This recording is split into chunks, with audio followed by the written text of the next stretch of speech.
Enigma Podcast apresenta Percepções.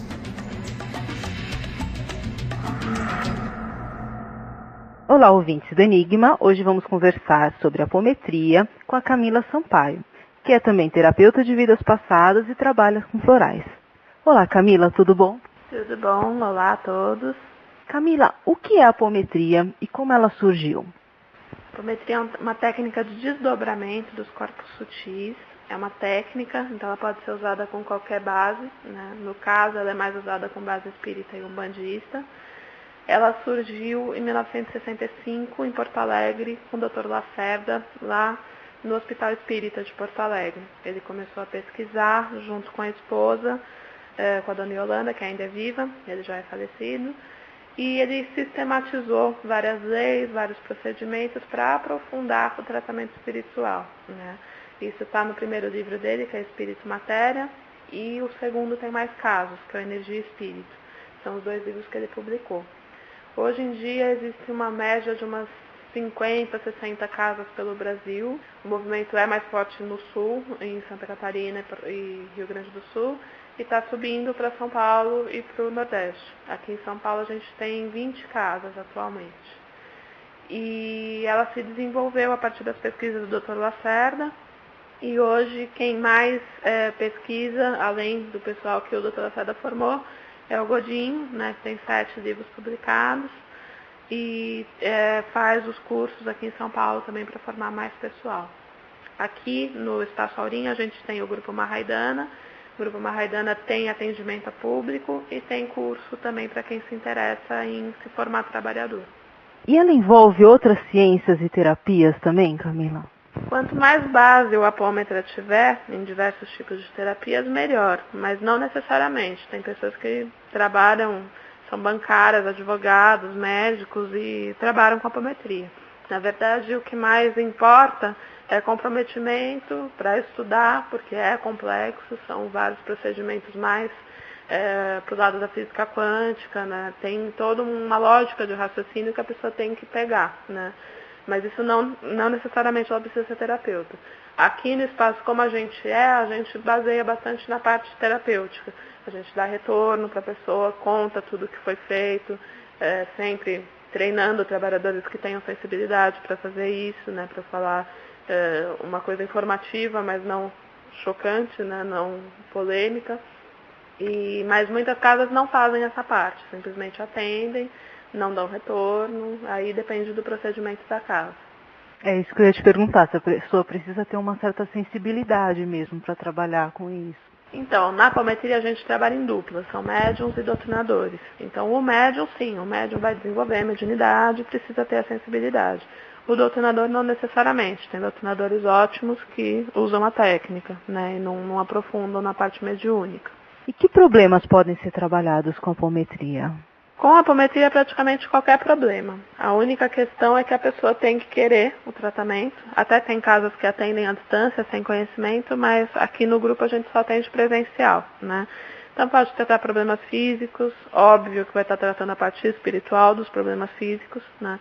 Então a gente já chegou a atender casos com câncer, com doenças mais graves, mas a gente sempre explica que a gente vai fazer a nossa parte espiritual, né? Naturalmente a pessoa vai ter que fazer o tratamento físico também.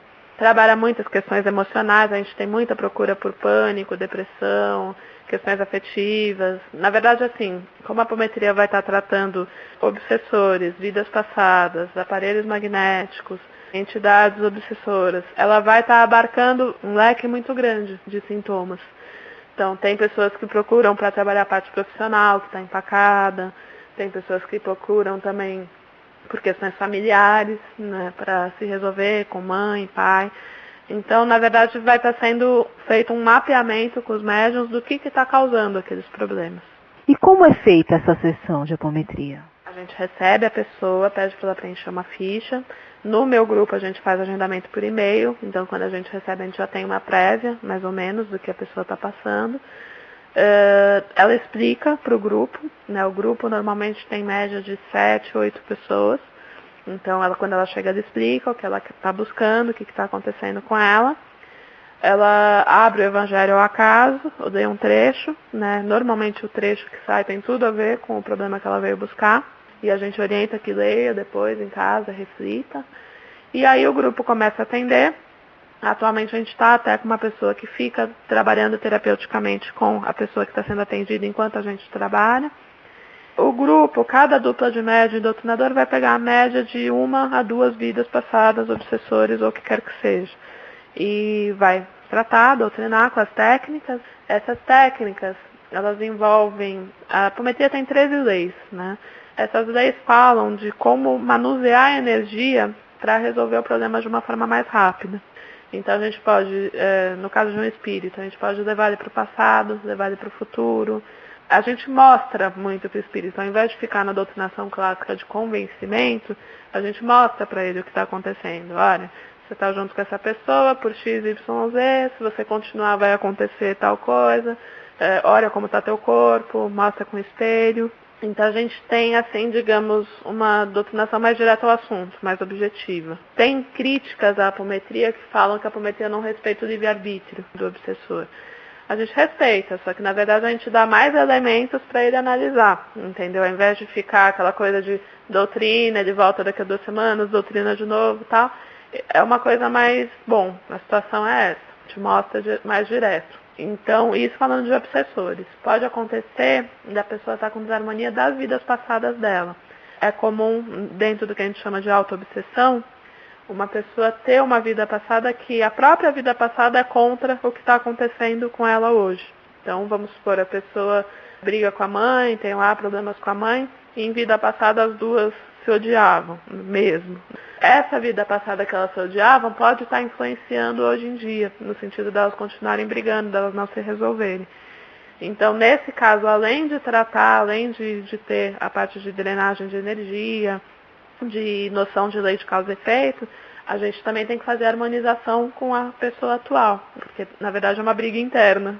Quando é trabalho de magia, a gente tem condição de desfazer mentalmente também. A gente usa muito cromoterapia mental. No caso, para trabalho de magia, a gente usa prata e violeta, né, para desfazer. E, na verdade, assim, a gente vai mapeando tudo o que está acontecendo com a pessoa. Cada médium pega um aspecto, né, uma personalidade, um obsessor. Podem ser subpersonalidades da vida atual também. Alguma dissociação por algum motivo, algum trauma, alguma questão. Também é possível tratar. E, enquanto as equipes vão trabalhando, no final, cada doutrinador anota o que fez, explica na ficha, a gente espera todo mundo terminar, e uma pessoa designada para o retorno sai com a pessoa para explicar para ela tudo o que foi feito, né? Tirar dúvidas, indicar a bibliografia, toda essa parte. A gente aqui no grupo tem o procedimento de uma pessoa sair para não interferir no tratamento do próximo. Tem grupos que dão o retorno ali mesmo na hora e esperam. Aí depende da dinâmica da casa mesmo. Em síntese, seria isso que a gente faz. A vida passada analisada na sessão, Camila, ela é necessariamente a anterior da vida atual?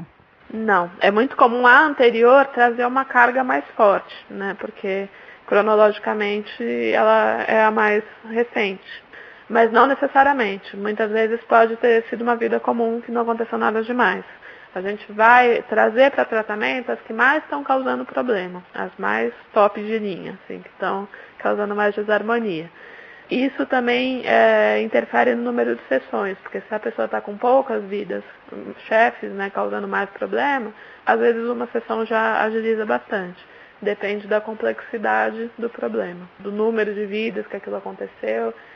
Quando envolve trabalho de magia atual, né, de encarnado para encarnado, aí interfere também, porque se a gente desfaz e a pessoa vai e faz de novo, aí envolve mais tempo também para estar resolvendo.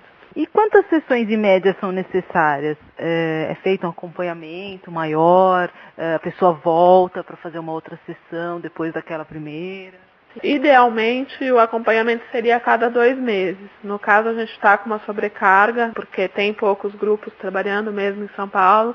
Então, a média de acompanhamento que a gente está conseguindo fazer é de 4 a 5 meses, a pessoa retornar. Mas a gente também analisa, mesmo por e-mail, a gente analisa como que reagiu. Muitas pessoas nem precisam do retorno, que é o que eu te falei, depende da complexidade do caso. Quando é uma questão específica, normalmente uma sessão já agiliza. Principalmente profissional, acontece muito, da pessoa conseguir. Não que aqui seja cato, né? Não é festa, né? Mas o que a gente pode fazer, a gente faz. Se é uma questão espiritual que está travando, acontece muito. A gente fica muito feliz de ouvir os retornos. E nas sessões aqui na casa, não sei se em todas as casas, mas aqui na casa, eu observei que vocês fazem alguns desenhos, né? E eles são mostrados posteriormente para a pessoa. De que forma eles podem ajudar nesse tratamento? Então, os desenhos é uma técnica que chama arte cura. Não são todas as casas que fazem. Aqui em São Paulo, acho que aqui no Grupo Maharidani, mais umas 2 casas fazem. A arte cura dá uma forma de tratamento como se fosse a incorporação, só que ela vem no desenho, né? E aí tem que ter uma pessoa treinada para fazer, no caso no grupo só eu faço, né? Pelo desenho, é como se você tivesse um diagnóstico, puxa a energia da pessoa e vem no desenho o que está acontecendo com ela. Quando o desenho vai trabalhando em equipe junto com o pessoal, é interessante mostrar para a pessoa, porque tem pessoas que são muito visuais, né? Às vezes você contando que foi tratado aquilo parece muito abstrato, para ela parece meio esquisito, tem uma dificuldade de acreditar. E o desenho vem e mostra, e ela viu o que eu estava fazendo ao mesmo tempo, então vem e mostra que realmente é aquilo mesmo, né? E o próprio desenho, ele drena a energia. Por incrível que pareça, o próprio desenho tem poder de cura. Eu, inclusive, faço arte cura nos grupos de apometria e faço para todos os meus pacientes de terapia de vidas passadas. Toda semana eu faço para todos eles. E é impressionante como o desenho vai acompanhando no tratamento. Às vezes vem informações no desenho que não vem na terapia e que a gente vai buscar. Na apometria também, quando eu checo o grupo e não veio o que veio no desenho, a gente vai buscar e tem mais coisas, né? Então o desenho vai trabalhando em parceria. É bem interessante. E em quanto tempo a gente pode observar mudanças? Essa questão é o que eu falei, depende muito do caso da pessoa. Teve, por exemplo, uma senhora que a gente atendeu que ela tinha artrite reumatoide, séria, mal conseguia andar, ela mandou um e-mail contando que ela estava ótima no dia seguinte, né, que melhorou bastante. Mas aí depende muito, os espíritas chamam isso de merecimento. Eu não diria exatamente merecimento, eu diria que depende de quantas vidas ela tem para serem trabalhadas, da velocidade dela de elaborar aquilo, porque tem pessoas que você orienta o que está acontecendo, e a pessoa já vai e muda, já faz o que ela tem que fazer, entendeu? Tem pessoas que já ficam na defesa, na resistência, né? Falam, mas será? Né? E daí há 6 meses vai fazer o que a gente orientou, né? Não que a gente oriente de forma faça isso, faça aquilo. A gente apresenta a situação e sugere para a pessoa, olha, né, tem essa situação, seria interessante você tomar medidas para resolver, né? Mas nunca a gente vai estar direcionando, né, o que ela tem que fazer, né? Não é o nosso papel. Na terapia eu acompanho a pessoa mais de perto, né, que aí já seria o meu trabalho pago, profissional, né? Aí, eu como terapeuta também não sugestiono, né? Não direciono para ela tomar uma decisão. Mas na terapia, como a gente está mais a longo prazo, dá para ir analisando todos os senões da questão, né? Dá para acompanhar mais de perto. Mas na apometria, em média, do que a gente tem acompanhado com o pessoal, primeira sessão já dá bastante resultado, segunda sessão harmoniza, vai para 50% do que a pessoa estava em média, né? Então a apometria assim, não se propõe a ser uma coisa mágica, varinha de condão, mas estando com um grupo bem fundamentado, que estude, que esteja unido, que a gente se propõe a ser o caso aqui, tem bastante resultado, sempre dentro dos limites da questão da pessoa. Camila, tem alguns mitos na apometria, né? Quais você acha que são os principais, o que pega mais, o que você gostaria de deixar mais claro para o pessoal? Tem uma questão que é importante, tem muita confusão da apometria com viagem astral, né? Tem muita gente que a apometria você vai desdobrar e ver o astral ao vivo. A gente trabalha mais com sintonia mental com os médiuns, né? Então não necessariamente o médium vai estar saindo do corpo para trabalhar. No começo, com a dona Yolanda, ela tinha essa facilidade, né? Acredito que ainda tenha. Então foi pesquisado muito essa questão de desdobrar realmente fisicamente até o hospital do astral, ver o que acontecia. No caso, do jeito que a gente trabalha, não necessariamente, né? Então, a apometria, na verdade, ela desdobra a pessoa que vai ser atendida, né? A gente vai estar desdobrando ela e puxando para sintonia as questões mais fortes dos corpos. A gente trabalha com divisão setenária dos corpos, né? Corpo físico, duplo etérico, que tem os chakras, corpo astral, que é a parte emocional, mental inferior, que são os vícios e as questões físicas, né, dos 5 sentidos. Mental superior, que é vontade e imaginação. Corpo búdico, que é o banco de dados de todas as encarnações. E o Atma, que já é o que a gente conhece por espírito, né, centelha divina. Então a pessoa vai ser desdobrada e a gente vai estar puxando as projeções desses corpos, que são as nossas personalidades múltiplas, as personalidades de passado. Então não necessariamente envolve viagem astral, tem essa confusão mesmo. Outra coisa que eu acompanho muito, que as pessoas têm restrições com a apometria, é, mas como que você vai falar para a pessoa a vida passada dela? Ela pode assustar, pode ficar com alguma desarmonia e tal. Nisso é muito importante a questão de treinar quem vai dar o retorno, para ter um bom senso do que falar, da forma como falar principalmente. Porque assim, questões de passado todos nós temos, né? A gente não estaria aqui encarnado. Com certeza em algum momento aconteceu alguma coisa. E no nosso caso, no grau evolutivo que a gente está, muitas coisas. Então a questão é como colocar isso para a pessoa de uma forma que ela possa lidar. Porque o nosso objetivo, na verdade, não é investigar o que aconteceu, o que deixou de acontecer. Nosso objetivo é conscientizar ela do que ela trouxe para trabalhar hoje, né? O que ela veio resgatar hoje com as pessoas. A principal finalidade do tratamento é essa, é conscientizar a pessoa de o que ela está fazendo de errado, o que ela precisa retomar de rumo. Legal, Camila. Quero agradecer você pelo papo. Dizer para quem quiser saber mais sobre o seu trabalho, pode acessar o site www.espaçoaurim.com ou telefone para 11 3564 3097. Pode falar com a Camila ou com o Hugo. Muito obrigada e um abraço para todos. E essa foi mais uma entrevista do Enigma Podcast. Enigma Podcast apresentou Percepções.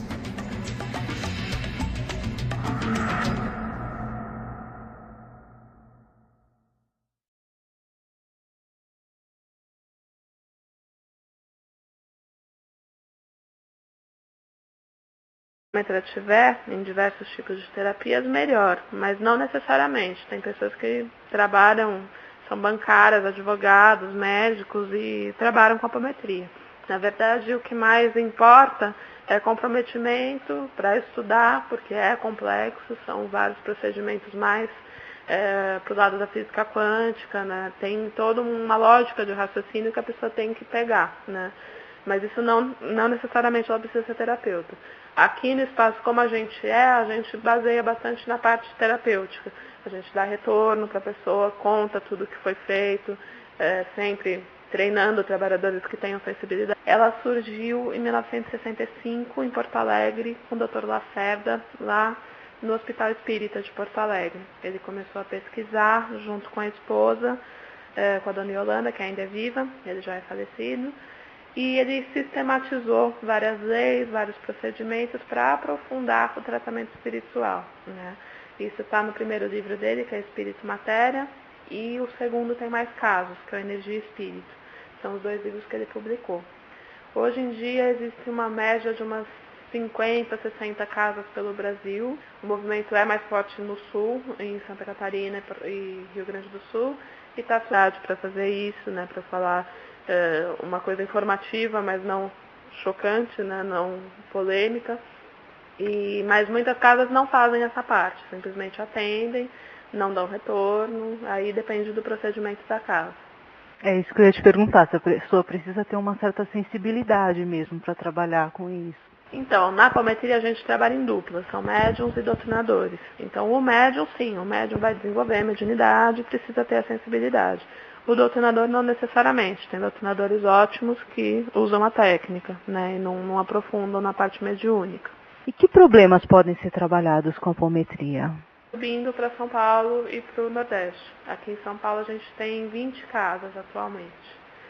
E ela se desenvolveu a partir das pesquisas do Dr. Lacerda. E hoje quem mais pesquisa, além do pessoal que o Dr. Lacerda formou, é o Godinho, né, que tem 7 livros publicados. E faz os cursos aqui em São Paulo também para formar mais pessoal. Aqui no Espaço Aurim a gente tem o Grupo Mahaidana. O Grupo Mahaidana tem atendimento a público e tem curso também para quem se interessa em se formar trabalhador. E ela envolve outras ciências e terapias também, Camila? Quanto mais base o apometria, Enigma Podcast apresenta Percepções.